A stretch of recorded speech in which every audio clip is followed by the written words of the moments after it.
Hi, my name's Joey, and I'm running a podcast right now. Please listen. Wet Willie. I made sloppy joes tonight. Oh, dang. Got a sloppy. I know. You should have come over. Hubba, hubba, hubba. And people will think we're crazy. I love it. Let's go. Hanks. Tom Hanks. Hunks.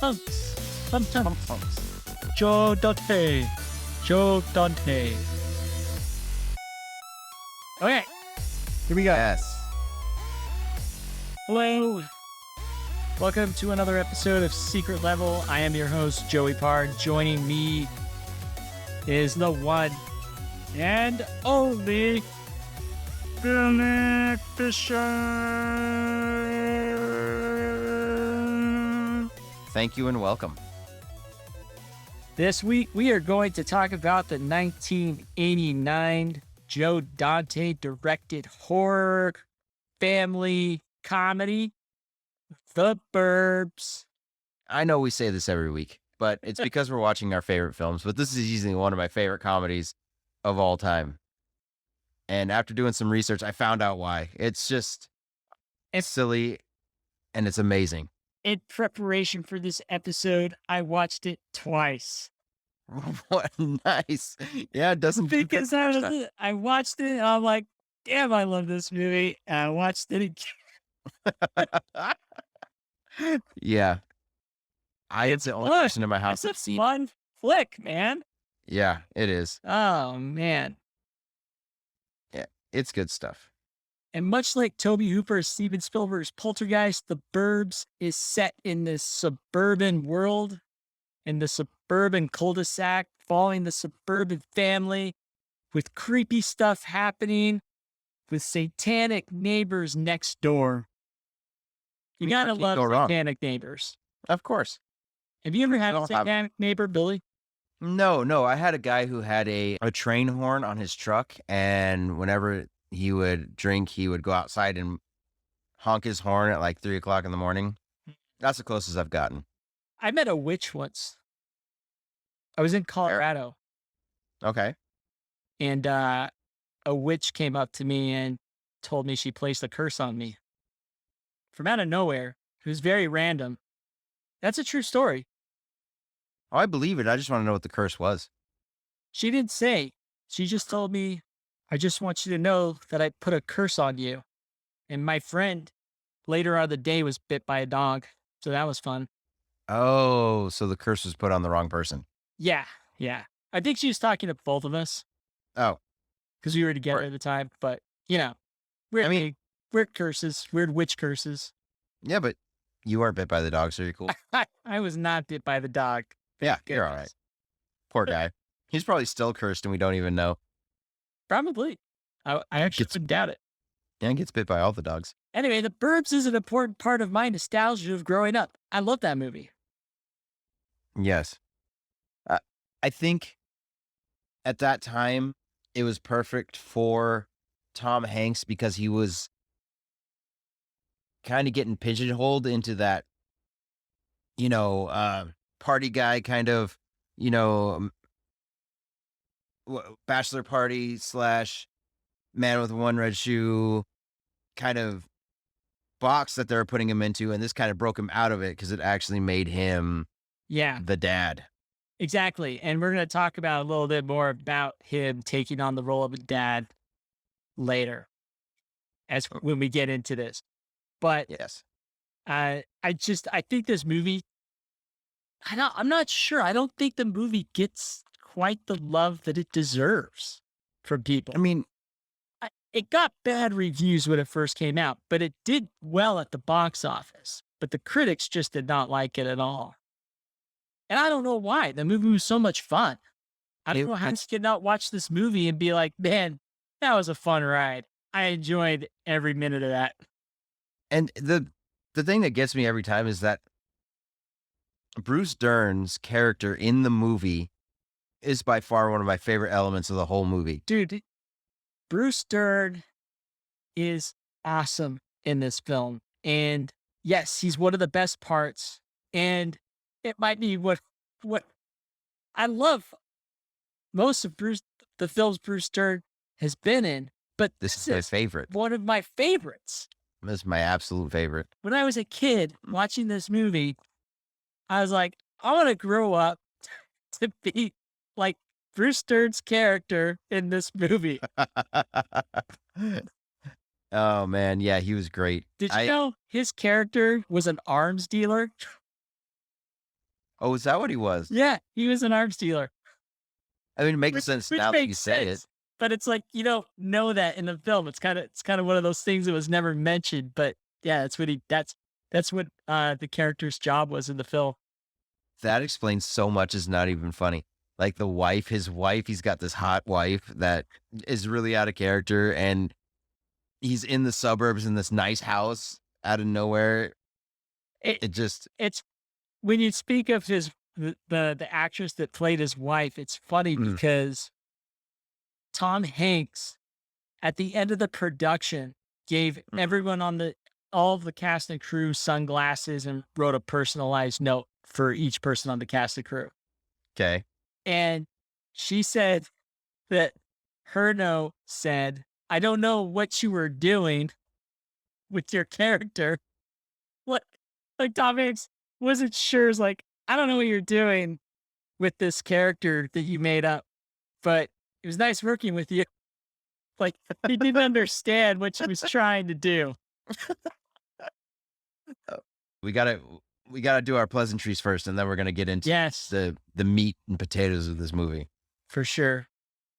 So it's a new week. No more St. Elsewhere. Nope. What's been going on with you? What new things have you experienced? I watched another old Val Lewton film, Oh, very good. another one that I hadn't seen before. And it was Seventh Victim. The Seventh Victim. Yes, Didn't we watch that in film class in Mr. Callahan's class in high school? I didn't. I think I did. Anyway, continue. I'm not 100% familiar, so keep going. Yeah, well, just to kind of give you a background on this whole thing, probably about 6 months ago, I was listening to this podcast called The Secret History of Hollywood Shadows. And I told you about this podcast. Yes, I listened to as much as I could before I had to pay for it. You can listen to the whole thing of this one podcast. He has more podcasts that you have to pay for, but this one in its entirety you can listen to. Oh, good. Okay, good. Because I felt like I kind of dropped off. I saw the rest of them you had to pay for, so I was like, I haven't paid for a podcast yet. I'm not going to do it now. This is actually the one podcast I pay for. Okay. It's the only one I pay for just because I freaking love this guy's podcast. Okay. Attaboy Clarence. There we go. But yeah, so The Secret History of Hollywood Shadows was the one that kind of hooked me.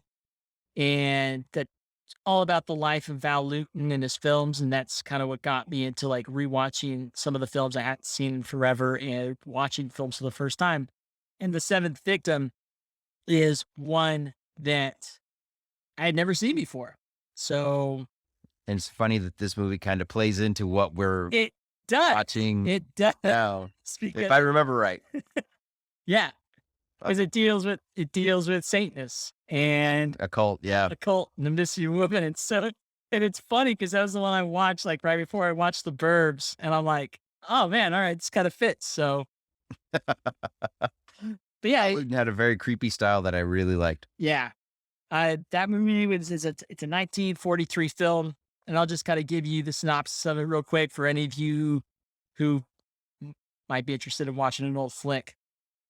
After young Mary discovers that her older sister Jacqueline has disappeared, she leaves her boarding school and heads to New York City to track down her sibling. Arriving at Jacqueline's apartment, Mary finds ominous signs of trouble. With her sister nowhere in sight, aided by psychiatrist Dr. Lewis Judd and others, Mary gets drawn deeper into the mystery, and evidence begins to point to an involvement in a sinister cult. Amazing. And it's a great film. I loved it. It's absolutely wonderful. So Now, where are you finding all the Val Lewton films? What streaming service are you using? I'm buying them on Apple. They're only like $4.99, $5.99. So I'm like, I'll buy it. So Okay. I'm buying all these films. Well, we're going to have to do something. Maybe we should watch a Val Lewton film and talk about it while we're watching it. Heck yeah. I'd love that That'd be idea. fun. Yeah. So yeah, that's what I've been doing. How about you? So, strange enough, I kind of went in the same direction, not as old, but still an original horror film. Before watching The Burbs, I watched Psycho. Ah, And it kills me how good that movie is. yet you're here talking to us, Billy. I made So it through. we know that you are not dead. That's true. And that I it think what it didn't get what literally kill you. well, came close. Came close. I made it through. What kills me is how good Anthony Perkins is in the movie and how sad it is that that kind of pigeonholed him into the role Forever. forever. Like he could never break out. I think he was in the black hole, which is cool, but he couldn't get away from the Norman Bates character. You know what I mean? Yeah. You kept playing him over and over again. Over and over. Those But the movies first time was the got best. worse and worse. Yeah. Yes. But he never changed. He was still a fantastic actor. He did a lot of stuff that I thought was amazing. But to kind of reset my brain, because usually when I watch something dark, I have to watch something light. So whenever I watch Dexter, I have to watch Curb Your Enthusiasm right afterwards, just to Sure. reset everything. So I thought it would be good to watch Psycho and then watch Eric Andre's Bad Trip right afterwards. And that movie made me laugh so hard, I thought I broke something inside. That's awesome.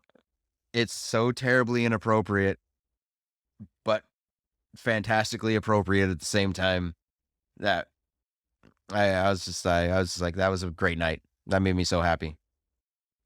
So Fantastic. I recommend both movies. If you haven't seen Alfred Hitchcock's Psycho, I don't even know what dimension you're living in. Right. But watch Psycho, watch Eric Andre's Bad Trip. I mean, we've all seen Jackass and things of that sort, like Punk'd and all that. But the deal with his is it's a hidden camera movie with a storyline, but he pulls pranks on unsuspecting civilians, and you get a natural reaction from people on how they would handle a situation. I loved pulling pranks on civilians. Mm-hmm. Remember we used to do that, Billy? Absolutely. We just never filmed it. I wish No. we would have filmed it. Yes. But Anyway, go ahead. yeah, I'm just saying it's great. I mean, if you need some levity in your life, it's absolutely inappropriate. I'm gonna start that off. There's things in it that you're like, I can't unsee that, but you laughed through 90% of it. So I mean, Yeah. makes it worth it in the end. Laughter makes the world go round. Yes, So if we want to man. keep the world spinning, we got to keep laughing. exactly. So with that out of the way, are you ready for some burbs? Let's do it. Let's jump in. Burbs. Let's jump into this. All right. We're starting off with the synopsis for the film. Do it. Settling in for some time off in a suburban home, Ray Peterson's vacation becomes a horror when the Klopeks, a suspiciously odd family, move in down the block. Enlisting the aid of his paranoid buddy Art and his militia-man neighbor Rumsfeld, Ray sends his son and wife away on a trip while he investigates the Klopeks. When a neighbor disappears, Ray and his cohorts risk their lives to save their cul-de-sac from the clutches of evil. It's kind of misleading because he doesn't send his family off on the vacation till halfway through. Like right before the end of the movie. It's like Right. 3/4 of the way through the movie. Then he sends them off on their vacation. Maybe you guys should leave. I mean, he don't get us wrong. He does try, because at one point she's calling to make reservations. He's like, yeah, you two get the hell out of here. I'm gonna sit in my robe and do nothing. But Yeah, I like it how he's like, I just want to just sit around, be lazy, listen to the ball game and be lazy. And I'm like, did people listen to the ball game in the 80s? Or I mean, their TVs did exist. they did because you catch him watching Jeopardy and other things in the actual movie. But yes, he needed to listen to the ball game. All right. Just making It's the only sure way he could I do it. heard that right. Yeah, you did. Okay, good. It's funny because in the opening scene, there's a bike riding down the street. What is our deal? It's not a BMX bike, though. No, but I mean, still, I It, noticed too. I was like, it's funny how many opening scenes of a movie are on a bike. I'm starting to like notice this trend of movies opening with bike scenes. well, we've never really talked about it before, but now that we're watching it, it's like it's popping up all the time. We did one episode about bikes, and here we are again. Yeah, exactly. There's a point in the movie when I'm I never noticed this before till honestly this last time. Never Okay. noticed it till now. There's actually a few things because I was actually really paying attention trying to find stuff this time Yeah. that I'm watching. I just wasn't watching it just to watch it. Mm-hmm. But I noticed Art is at the kitchen table and he's shoving food in his mouth after he almost shoots Ray in the head with the gun. Right. Okay, so he's eating all the food. Like the ribs and stuff. Yeah, all the breakfast. And Carol, Ray's wife, goes walking by with dog food. And I didn't notice this before, but And he stuck his finger he in it. just hid and shoves it in its mouth and then makes a funny face. Like, what is this? What is this shit? And then he watches her go put it in the dog bowl, and you see that look of, oh yeah. I noticed that. I didn't even, all these times I've watched the movie, I never noticed that before. I thought that was hilarious. Just Dude. one of those things. So Art is the type of neighbor that I wish I had, but I the Kramer I type know a of, guy like Art. You Really? know a guy like Art. yes, we do. And I wish he lived close to me. We do know a guy like Art I wish. who has gotten us in situations, some shady situations before, Billy. You know this. I do. He doesn't live next door, but we did have Art in our lives. Let's be did. honest. And we love him dearly We for do. everything he's done. I can't eat Del Taco without thinking about him every time. He's the only person I've ever seen eat a taco without fully opening his mouth. Just shoved it in, grinded it on his front teeth. Fantastic. Okay. So yeah, my wish has come true. I just didn't realize. Yeah, see? I'm lying to you today. That's awesome. So Uh, I know this sounds dumb, but this is the first time I realized that Joe Dante did this film. what? I mean, I love Inner Space, love The Explorers, love Gremlins. It just never clicked before. Wow. And I'm I was like, shocked. I know, right? I was like, man, this guy, This is like such signature Joe Dante. it is. And that's like, it clicked this time that I was like, this is perfect. This is like watching Gremlins. This could be in the same city. This could be later on It in the could. same city. Even with the same style, the music. By the way, I Everything. love the score of this film. I really do. Yes. It's brilliant. It's perfect. And like, just how quickly it changes from something innocent to them hiding behind garbage cans and watching the Clopex Like, dump garbage in the middle of the night. You know what I mean? I've never seen that fantastic. before. I've never seen someone drive their car out of a garage, put a bag in a trash can, and beat the hell out of it. Then back up. I've never seen that before. Yep.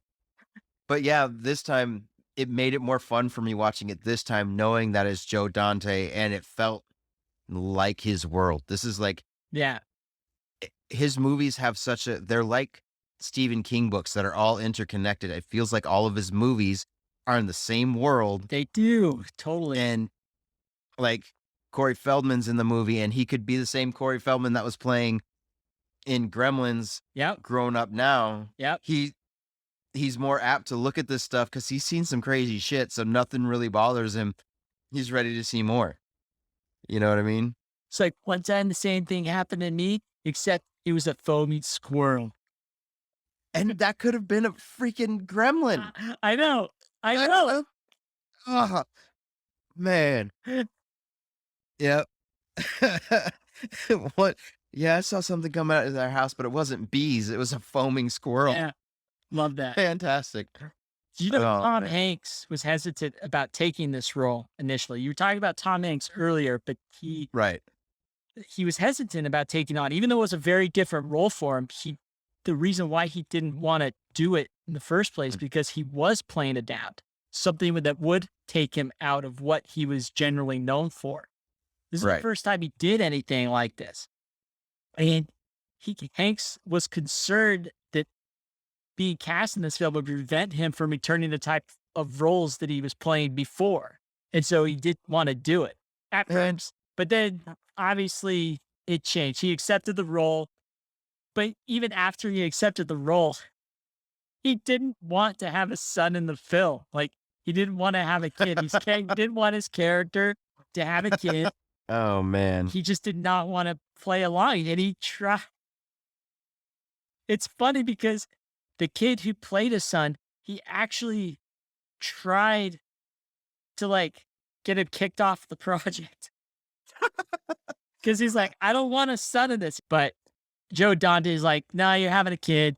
And I'm glad they kept it. I mean, the kid didn't play a big role in the movie, but it made sense that Ray, this Ray character had a family going on. So, Well, yeah. I mean, as a dad, having a kid sometimes adds to the need for a vacation, like the at home lazy vacation. Because if you're a single guy and you're on vacation, you're out doing something fun. But I mean, you're always doing as a parent, you're always doing something like you have to take them to sports. You have to go make sure their schoolwork is done. yeah, So when it's vacation time, all you want to do is chill. yeah, So that means that completely builds that character. Because why would a single guy or a married guy, just him and his wife, why would you want to stay home and just sit on his butt? exactly, exactly. You know? But it's interesting too. And the kid who played his son, his name was Corey Danziger, Mhm. and Hanks literally fought to have his part written out of the script completely. He fought for it. It's probably why this kid was only in one movie. He's like, Yeah, that guy didn't want me. Tom Hanks Oh, didn't like me. I'm never he was gonna in. act again. All right, he did bit roles and he was in Beethoven, but still, Ah, nobody knows Corey Danziger. Sorry, Corey. sorry. Yeah, if you're listening to this, Corey, sorry, but you just didn't Sorry. do enough, man. I'm sorry. Didn't You just didn't do mean to enough. throw that much shade on you, buddy. Yeah, so he just didn't want him, huh? Yeah. So just kind of moved on with his life. So we've already talked about a little bit about Corey Feldman. You know, we went through the Bruce Stern. We love Bruce Stern. Tom Hanks. There was nobody else that could have played that role like Tom Hanks. No, I really love this. I really love this role for Tom Hanks. His It's character had so it's much. one of my favorite. I know I keep saying it's like one of my favorite roles of this actor or that actor, but seriously, his for comedic roles, Yeah. he was awesome in this. And he actually made this movie right after Big. And while they were making this movie, he was nominated for Best Actor for his role in Big. Hmm. So his career was about to take off in a huge way. The Burbs was the last film he did that kind of like before he became, I think, the household name, right? Like before he Yeah. became an ultimate big star that he is today. The Burbs was kind of like the last movie he Is, did before he broke into this whole other realm of acting in his now career. this is like right before Joe versus the volcano, right? Like this is in that area. Yeah, yeah. Okay. I don't know. Still a great movie. I that I'm a big fan of his whole career, but yes, The Burbs is one of those ones that if you're gonna ask me what my favorite Tom Hanks roles are, that one's gonna always come up. Well, because it's just classic Tom Hanks comedy all throughout the movie. Right. And what's great, and we'll kind of get to this later, but a lot of his stuff in this was through him ad-libbing his Right. lines. Like there was a lot of just on the spot coming up with lines during the film. Well, and I think Improv. that's what made it more funny is because like that was during the writer's strike. You know what I mean? Yeah. So they had to do a lot of it themselves, and he was outstanding. Like, Dude, I he's mean, great. This movie proves that he's freaking awesome at improv. right. So yeah, I mean, I don't think the cast, if it was any different, it wouldn't be as good. So yeah. Anyway, Did you know that gotta while the film was being shot, this is a time where Corey Feldman and Michael Jackson were pretty close knit friends. okay. I think you mentioned earlier that he had the jacket on. Yeah, the out of place leather jacket with all the studs on it. Yeah. So there's that. I want that. It's kind of funny because Jackson never visited the set, Mm-hmm. but Feldman would bring Bubbles with him to the set. Michael Jackson's chimpanzee Bubbles to the set with him. That's hilarious. He brought the freaking chimpanzee to work. Right. Which Did it, I mean, if you can't they have kept, Michael Jackson, it's the next best they thing. kept him in Is his trailer while he was shooting. And apparently the chimp would poop all over his trailer. yeah, that There makes is a sense. right? He's probably throwing it all over the place. That's what you get for bringing a chimpanzee to work. It ended up becoming such a big problem that Dante banned Bubbles from the set. Poor monkey. He's just doing what he does best. During a Reddit AMA, a user asked the director if he had any funny stories to share from the set of The Burbs. Mm-hmm. And that's when he talked about the Bubbles. He said, well, there was the time that Michael Jackson's chimp Bubbles visited Corey Feldman and pooped all over the trailer, if that qualifies as funny. That's awful. I love it. That's fantastic. And also during that same AMA, Yeah. the director talked about what it was like during the shooting, what the atmosphere of Hollywood was like at the time, because there was a writer's strike going on while this Mhm. movie was in production. Right. And he says, we were the only picture shooting on the lot during the writer's strike of 1988. And a lot of the funniest stuff in it was ad-libbed by the cast. But at the same time, one thing he missed is that Fletch Lives was also shooting on the lot at the same time. Oh, that's funny. So you had the Burbs and Fletch shooting on the lot. That's cool. I like But Fletch. it is interesting though, because since there was a writer's strike going on, none of the writers could give advice or write anything while the film was being shot. So they just left it up to the cast to just riff off of each other and ad lib and just go with what they felt might be funny. And whatever, obviously what they did totally worked. Right. Well, yeah. I mean, it's a great movie. So, I mean, you don't have people like Tom Hanks or Bruce Dern in a movie and not expect them to do at least a little something to make it funny. Yeah. So like one of the examples was just of kind of the ad lib moments when Rumsfeld rips the Clopex wallpaper off, like he's picking it, he Yep. like tears it off. That idea came from Bruce Dern.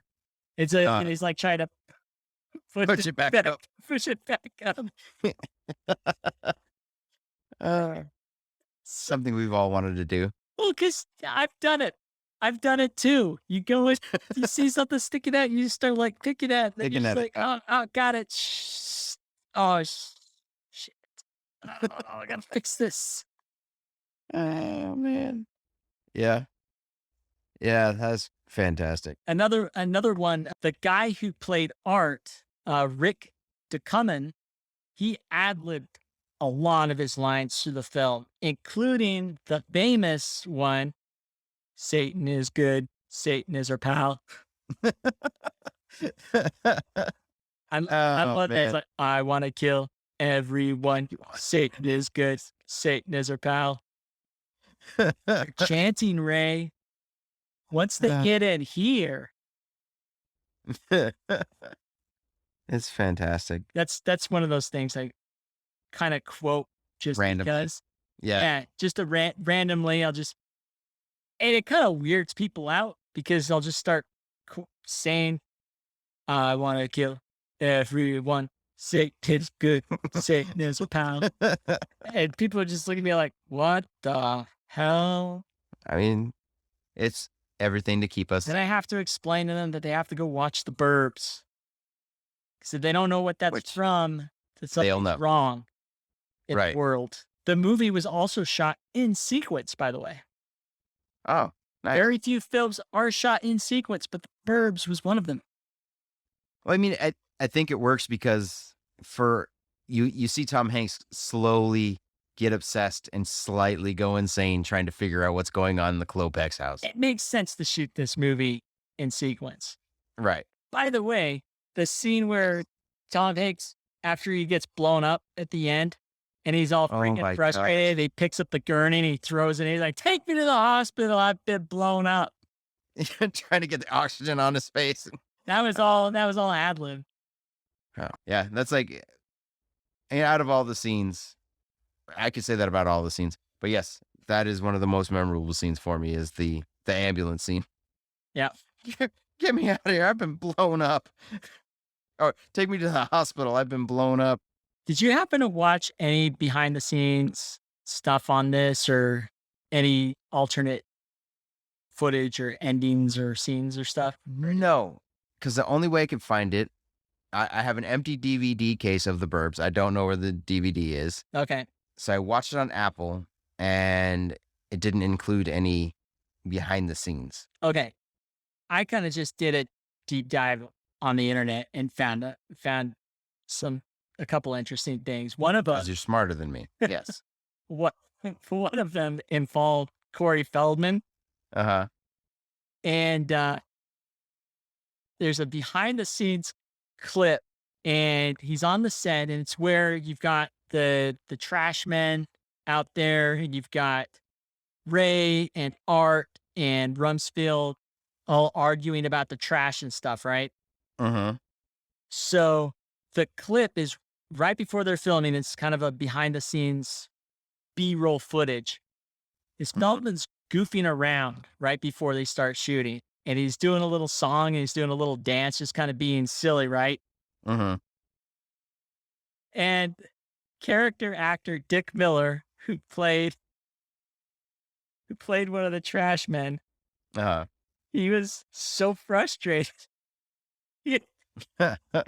And you can hear him on the tape say, "Shut the fuck up, kid. We're trying to do some acting." And he was dead serious. And Feldman was kind of, you see Feldman like in shock and kind of like, what the hell? And then he like kind of like steps up to him like he's like ready to fight, like with his chest puffed out. Uh-huh.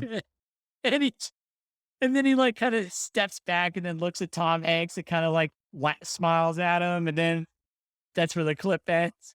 Uh-huh. But he's just messing around. But it was very interesting to see these two very different type of actors playing against each other, playing, acting together. Right. But you have these guys playing these trashmen, and Dick Miller just be very serious about his work, and Corey Feldman just be very playful about it. It's really kind of an interesting dynamic to see the two complete opposites clashing on set like that. Well, and the funny thing is that I don't know if you know much about Dick Miller, but Dick Miller is also from Gremlins that Corey Yeah. Feldman was in. Yeah, He was Mr. Futterman. yeah. So they've already acted together with each other.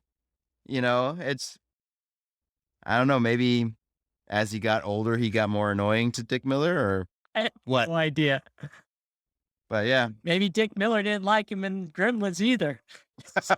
Who knows? it's He's like, oh, boiled over. shit, I got to work with this kid again. Oh man. Yeah. I don't Well, know. that's funny. I can just see him saying that. I have to check this out. I can hear him saying it in my head. Yeah, it's kind of amusing. It's kind of amusing. Feldman was actually going through some major issues during this movie with drugs and stuff. He was kind of going down this path where, it could have taken him into some big trouble, which I guess he kind of did get into some trouble. He's always, yeah, when he became a teenager, he kind of became a troublemaker at that point. Yeah. Yeah. So he was having issues with substance abuse, and it became such a concern that Dante and Carrie Fisher, who was also very open about her issues, they Right. sat down with Feldman, and Feldman explained in an interview saying that Fisher and Joe sat down with him, and he said, Mhm. they had a very serious talk with me because at the time I was just about headed over the edge, Mhm. postcards from the edge. And I Right. was right there and they could see it. She was a very smart lady. She was very sober at the time. And she looked at me in the eyes and she was like, Corey, let's be serious. You don't have to BS me. I can see what you're doing. I know what you're doing. Just be honest with yourself. And so they sat down and they had like a open talk about it. Kind of wanted to help him get back on the right path because he was obviously headed down the wrong road. Yeah. It's, it was good that he had somebody stable, somebody who was going through, had already been through it, talk to him about it. You know what I mean? Yeah. And I love Corey Feldman as an actor. Like those Yeah. 80s films he did were amazing. He was so fun to watch all the time. And it Mhm. makes me wonder what his career might have looked like now had he stuck on the right path. Right. Had he really committed himself to his career and growing it instead of going the direction that he went. I can't help but think that things would have been so much better for him in the end. Now Right. people look at him, he's kind of like people laugh at him. Right. Which He's is out sad. there, he's out there trying to do good, and he's out Mhm. there trying to make a living for himself, make an honest living for himself. And he's clean and sober now and he's doing all the right things. But you can't help but think, man, what if he would have done that from the beginning? What Right. his career would have looked like. I can't help but think he would have been like still one of these guys that would just keep getting these great roles all the time. Right. I mean, the kid can act. I mean, it's obvious if you watch Stand By Me that, you know, one of the great roles. We'll eventually talk about that. But yeah, I mean, the kid was a great actor. It's just sometimes our paths get diverged by different stuff. So Yeah, it's sad, but at least we get classics like this from him. exactly. Exactly. Kind of get back to the lighter point. Right. Right. Back to the Burbs. Let's go. There's a scene in the Klopek's house, Okay. another classic Bruce Stern moment, where he's fascinated by one of Dr. Klopek's paintings and he keeps like trying to shift it around Right. to get like, what's the perspective of this? I don't understand what is happening here. The painting is actually of the point of view of a patient being operated on by surgeons, which is kind of a creepy image. Yeah. And that painting appeared before this, it actually appeared in an opening sequence of an early episode of Rod Serling's Night Gallery in 1969. Oh, that's cool. Now I have to go find it out. Yeah, Find that one out. it's pretty awesome. That's awesome. It's one of those little hidden gems. Like in the filming of The Wizard of Oz, when they were looking for an old ratty coat for the movie, they went to just a local thrift shop and found a coat that they're like, oh, this is perfect. And when they look at the tag inside, it was actually L. Frank Baum's coat, the author of the book. You know what I mean? Yeah, So yeah, all these little things, this is why we do this podcast. We want to find this kind of stuff out. But I think that's pretty cool. yeah, Because Rod Serling, yep, Joe Dante, director of the Twilight Zone movie, yep. that's cool. And then also another little thing that was kind of hidden in there was the Klopeks had this giant ass dog, a Great Dane. It's like, you Yeah. keep a horse in the basement? The dog's name in the film was Landrew, which Uh-huh. was named after the notorious French serial killer, Henry Landrew. So Yeah. just I mean, little things like that. I'm sure there's more. I mean, there's tons of stuff in this movie. There's also in the Klopek's house, there's a sled in the house with the name Rosebud on it in reference to Citizen Kane. So there's another one right there. There's like a That's awesome. lot of Easter eggs in that house if you look. There's more. I'm sure there's more if you look hard it up. These are just a few that have been found, but I think there's more in there. So remember the scene where Ray is just flipping through the channels on his TV? Yes. Okay. So he's flipping through the channels and he comes across 3 horror movies: Texas Mm. Chainsaw Massacre, The Exorcist, Uh-huh. and another film called Race with the Devil. First of all, how have you ever flipped through a TV in a single setting and came across these 3 horror films playing at the exact same time? No. Especially in the 80s. What 3 channels are playing those horror movies at the same time?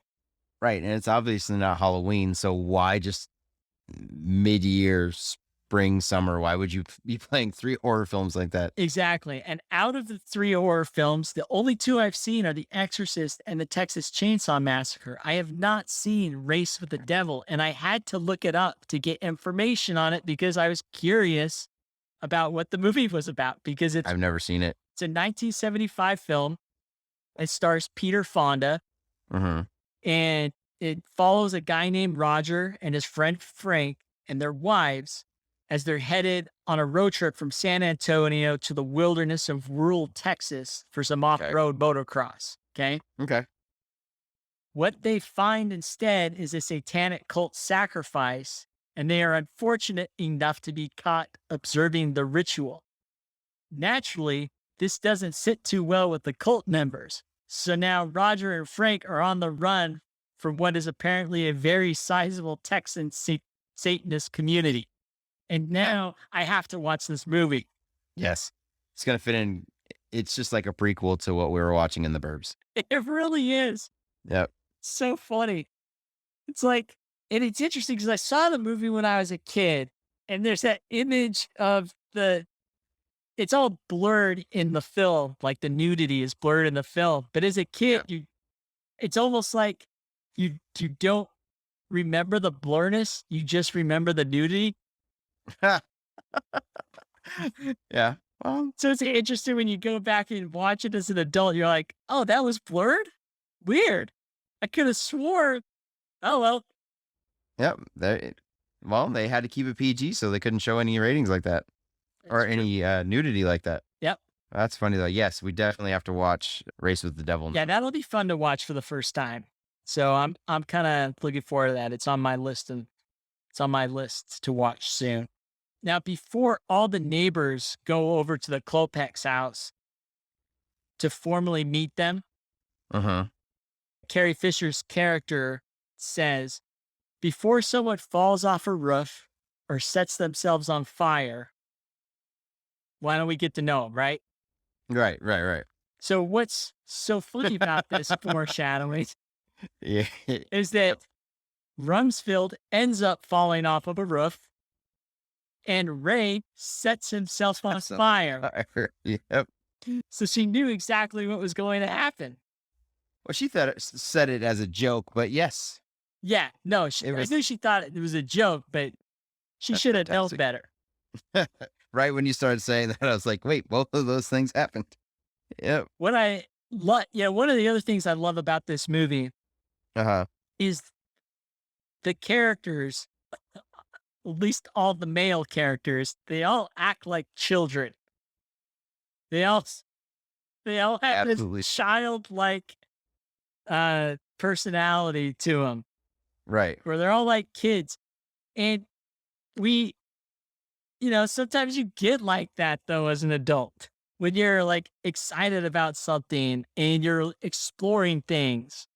You know what I mean? Well, I'm with you, dude, and that's the best part. Like, is you can see each and every. We all had friends like this. Like Art was like the super goofy, you know, acting not scared. Like he's the bravest one. He's gonna do it. And then you have Rumsfeld, who's like, well, we're gonna do this tactically. We both know who that is in our lives. Yep. The tactical master. We got to think this through.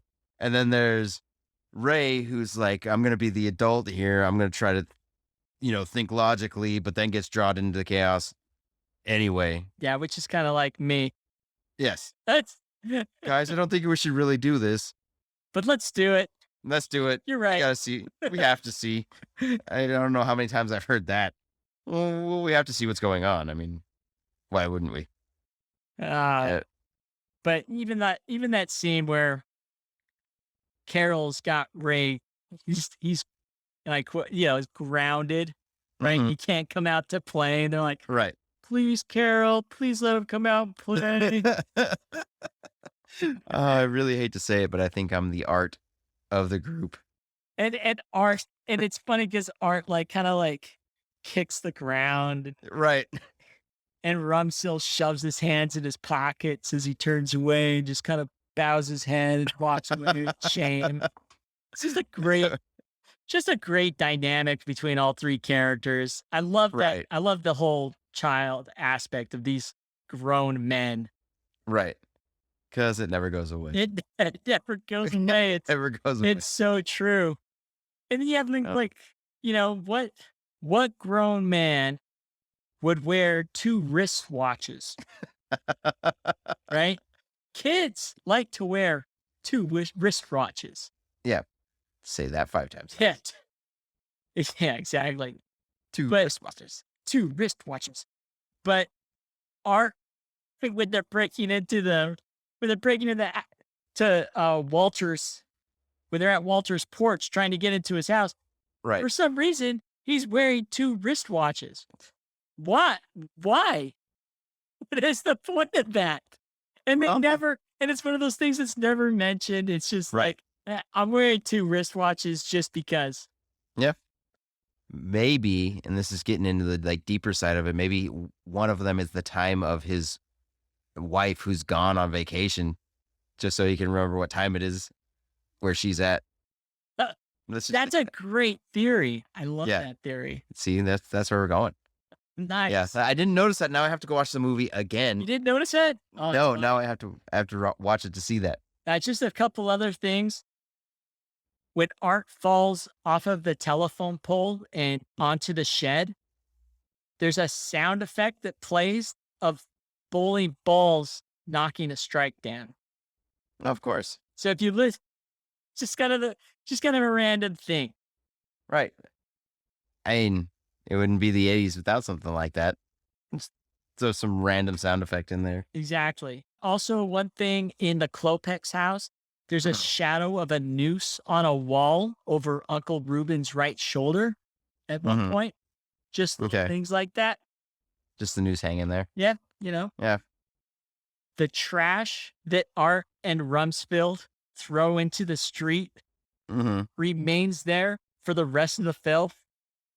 Do you remember that? It never Yep. leaves that trash. They're looking for the body. Once it's poured out onto the street, it's never leaving. You just have cars constantly just running over it throughout the film.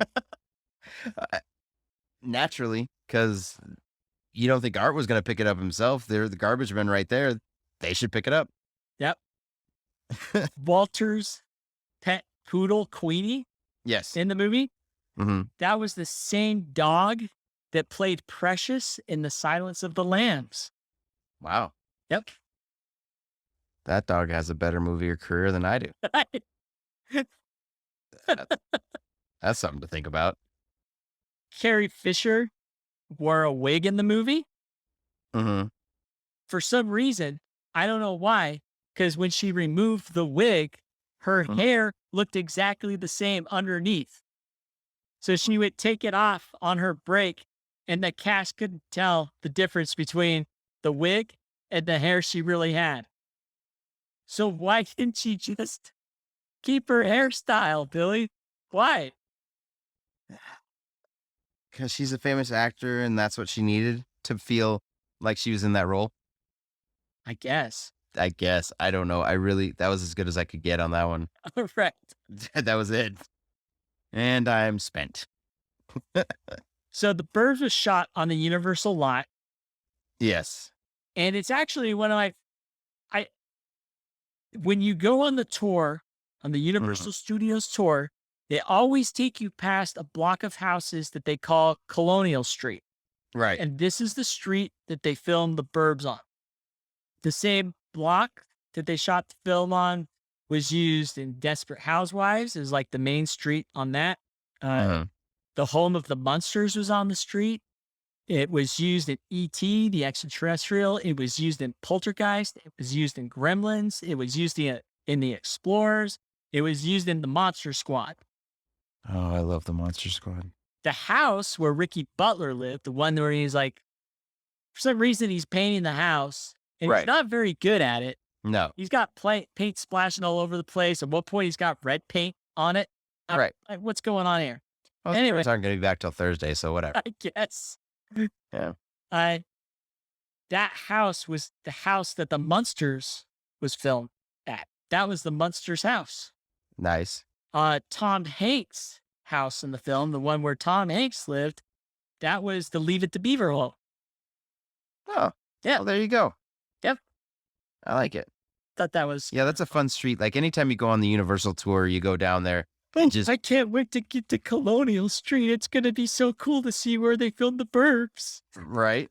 But it looks exactly the same. Like, granted, I haven't been on it in like 10 years, but I mean, the last time I was there, the street looks exactly the same. It's changed, Billy. I'm sorry to say. Does it really? Yeah. Doesn't look That's a bunch of crap. It doesn't look the same anymore. It doesn't look like it's from the 80s. Everything's been updated. Down. It's a shame. Oh, well. Oh, well. Let's talk about cereal now. Oh, I love cereal. Who doesn't? So there's a box of Gremlin cereal in the movie. Right. Don't know if you noticed that. I noticed that. Okay. Yes. Obviously, Dante directed Gremlins, so that was a kind of a cool little callback. Absolutely. Later on, we see a cereal called Freakies. Do you remember Freakies? No. You don't? No, but I somewhere in the back of my mind when they're eating it, watching Jeopardy, I was like, how do I not know that? I was like, it feels familiar, but I don't remember it. I remember at one point, I was like, I wasn't sure if it was real or not, but then it was. Freakies is a real cereal. That cereal really existed.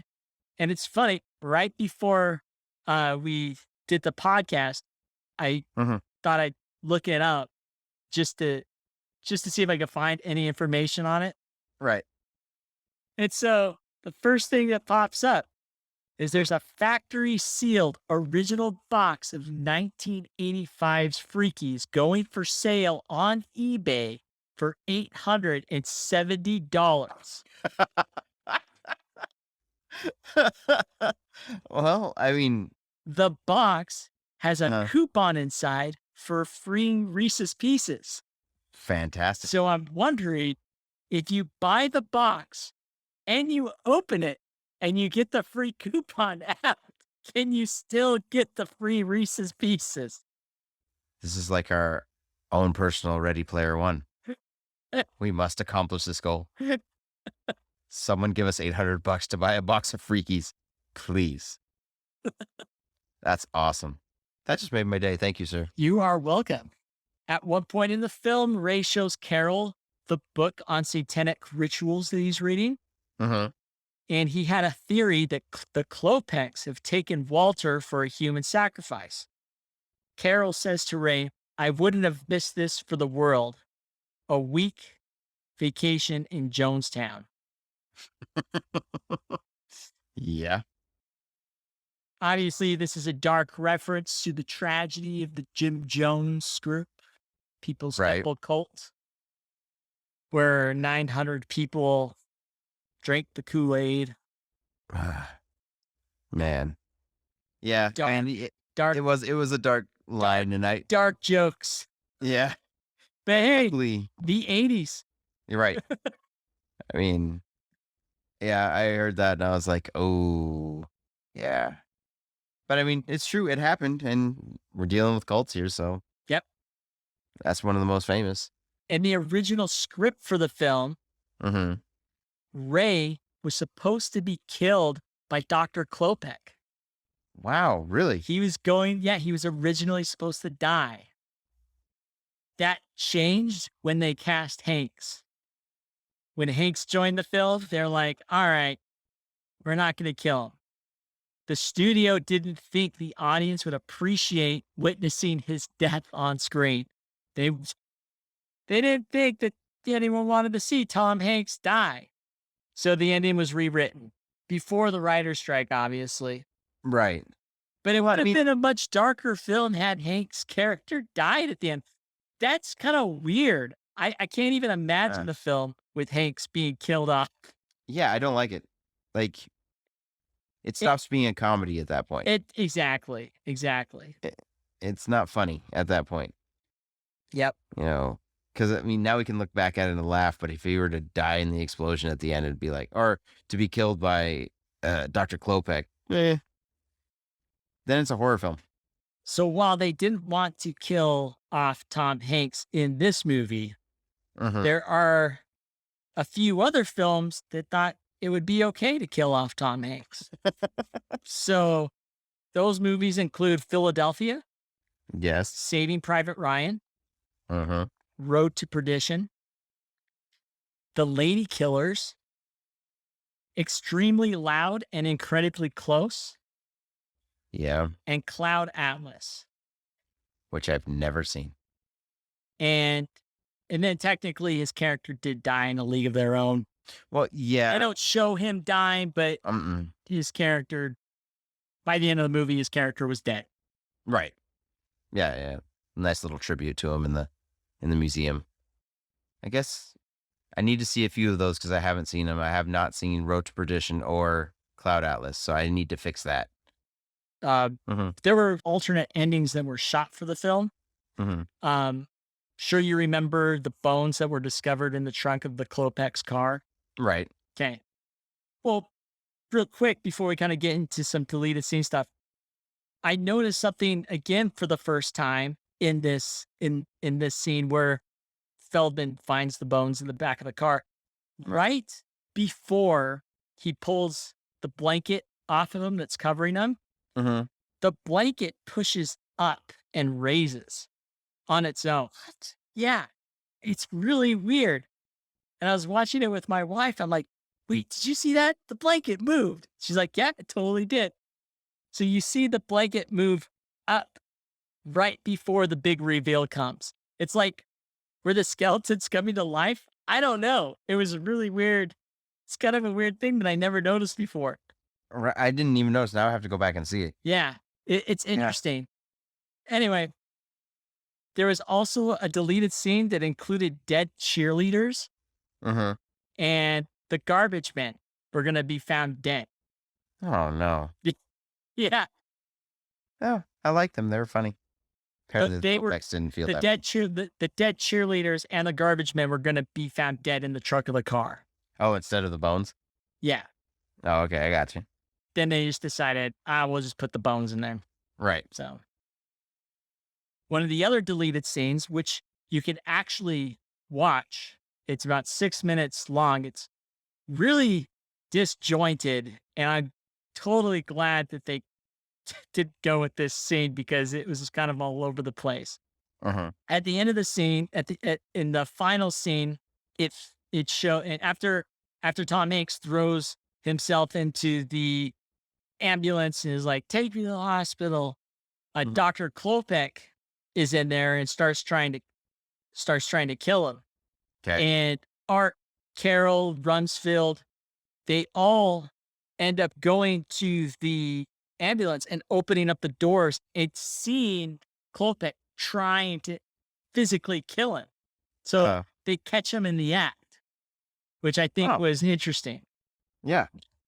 Later on, when Klopek's getting arrested, and when they open the door and they find him there, Dr. Klopek looks at him and is like, sometimes I just get a little carried away. He's like, sorry, I'm trying to kill this man. Sometimes I just can't help it. I'm not afraid. That's awesome. Later on, when he's being arrested, Uh, he's like he's talking to Ray, and he's saying that he felt awkward that he tried to kill him. mhm.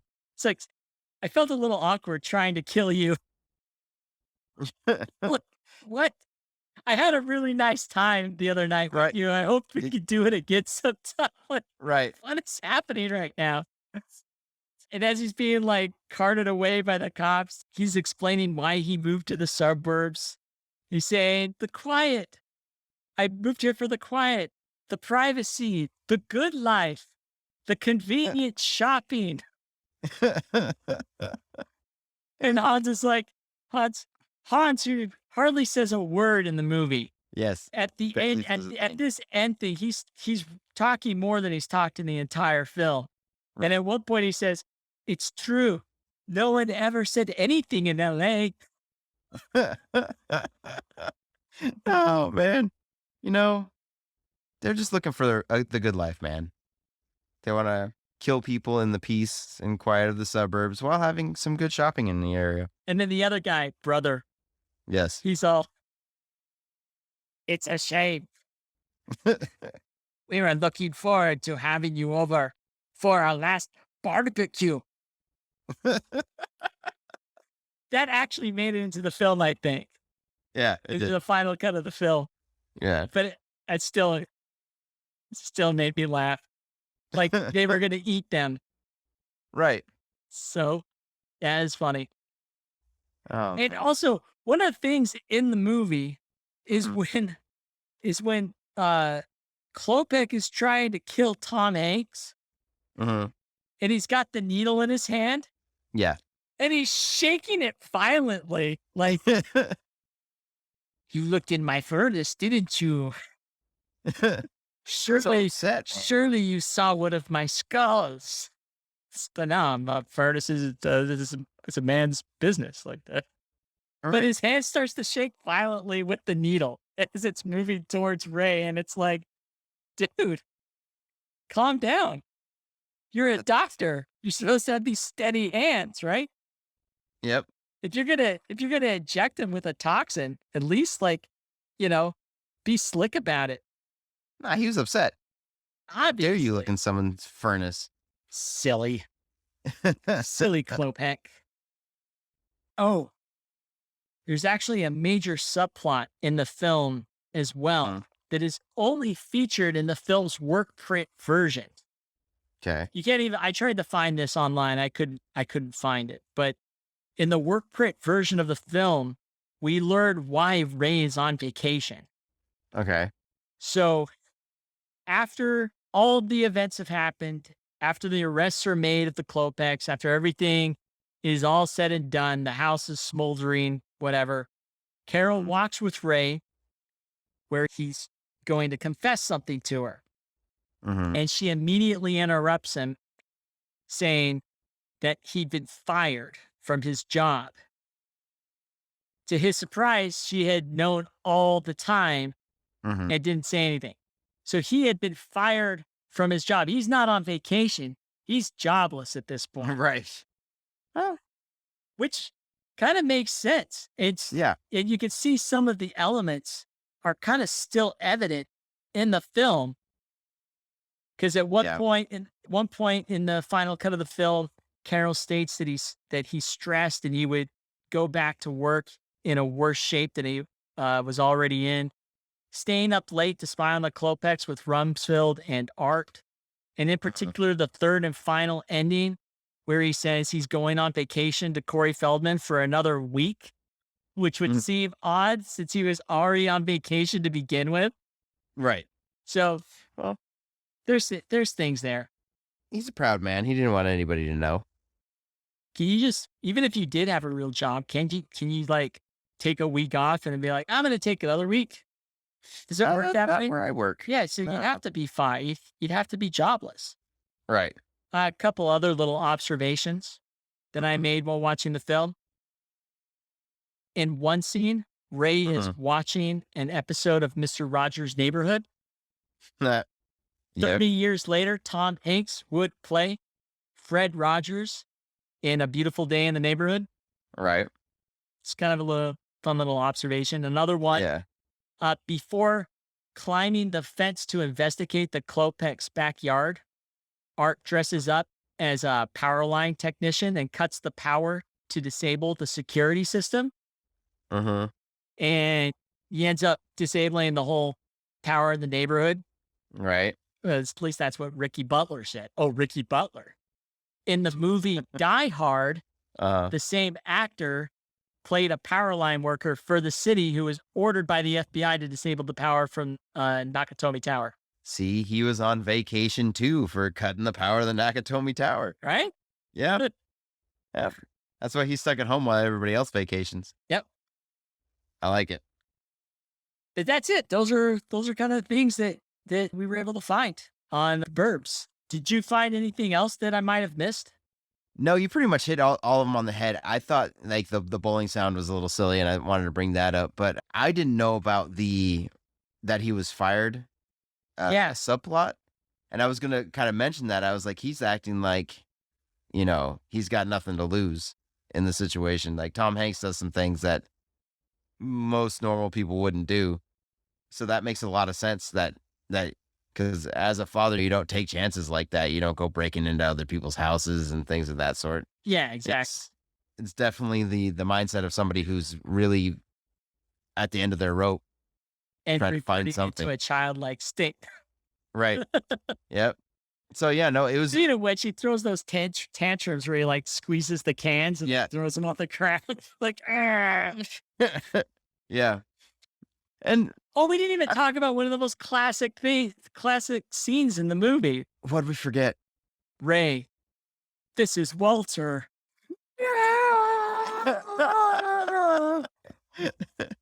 Yeah. There's really nothing like new about that scene, but it is a classic movie. The scream on it, the in and out it's effect of the camera. It's so silly, and I love it for its silliness. And I love the threatening note. I always love that. The Walter, I have your dog. This just doesn't explain anything. Just Walter, I have your dog. Yeah, that was a fun movie. Oh, yeah. One more thing that I noticed. There are two characters that fall through the porch of the Klopek's house. The first, Art, walks up onto the porch and his foot smashes through right before the bees come out, right? Yeah. And then later on, Rumsfeld, who's carrying the brownies, his foot goes through on the other side and he drops the brownies. There go the goddamn brownies. And that is my favorite quote of the movie. So I always pick a quote, and that's the one that I'm choosing because every time I hear it, I laugh my ass off. Oh man, a freaking Rumsfeld. There go the goddamn brownies. Oh man, because that's what he's worried about. That like he cares. Yeah. And then he hands them the brownies. Like they got all the crap all over him. And he's like, here you go. Dessert. Enjoy. Oh man. So one of my favorites is also a Bruce Dern quote in it. Okay. It's when they're talking to the Klopeks, and he's all, Klopek, what's that, Slavic? No. Well, about a 9 out of 10 on the tension scale there, Rube. Okay, but you gotta do brother saying. So you say yes. So Okay, let's act this out here. Let's act this out. Klopek, what's that, Slavic? No. Well, about a 9 out of 10 on the tension scale there, Rube. It's such a great line. Yeah. So No. No, which would have been the line itself, but no one would have really understood that one. Love it. Love it. Oh man. Well, guys, thank you for listening to us once again. We really haven't discussed what we're gonna do for our next episode. What It's do we going to be a surprise. surprise movie? Yeah, well, I mean, trust me, we have movies lined up for days. We're gonna hit you with something good though. We just don't know what we're doing. So it's Yep. going to be a surprise. Now, Oh, thank you all for listening.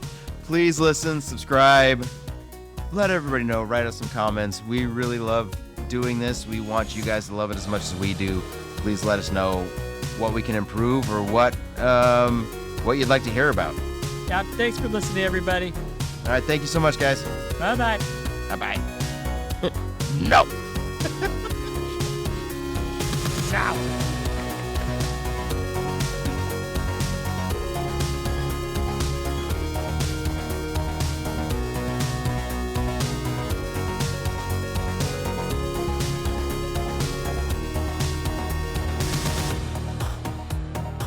Oh, man.